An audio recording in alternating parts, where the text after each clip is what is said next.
Hello audience, my name is Renata. And my name is Sarai. In this video, we will talk about what fear is.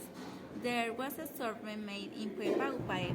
Know that 97.5% of the students know what fear is, but also 2.5% of the students don't know what it's for.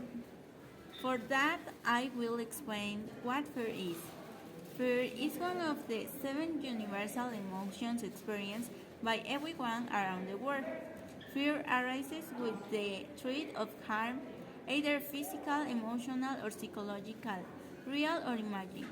While traditional considered a negative emotion, fear actually serves an important role in keeping us safe, as it mobilizes us to cope with potential danger.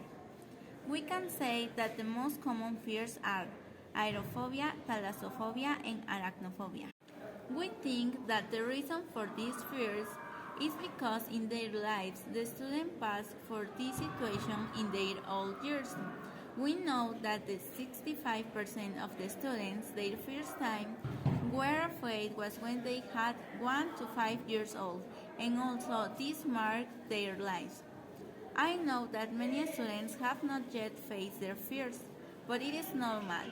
Therefore, later we will give you advice on how to face these fears.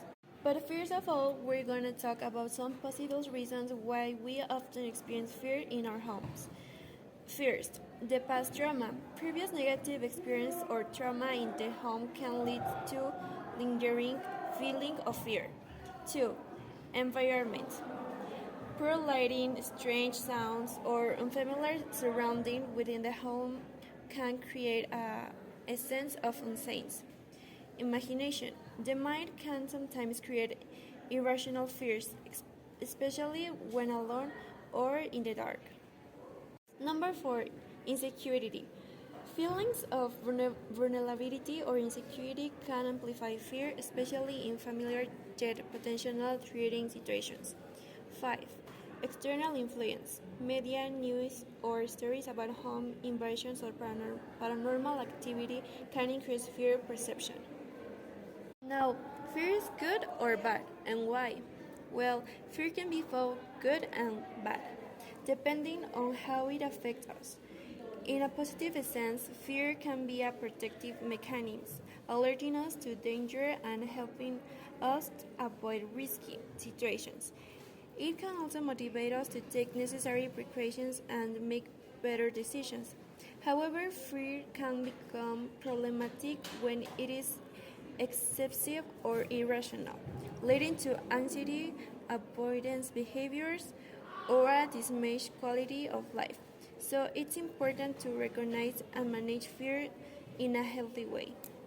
Well, after all this introduction, now we will give you some tips to face the fear.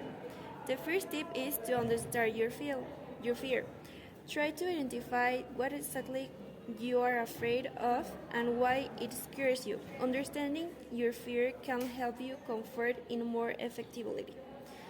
Tip number 2. Use relaxing techniques. Practice deep breathing, meditations, or other relaxation techniques to help manage anxiety when facing your fears.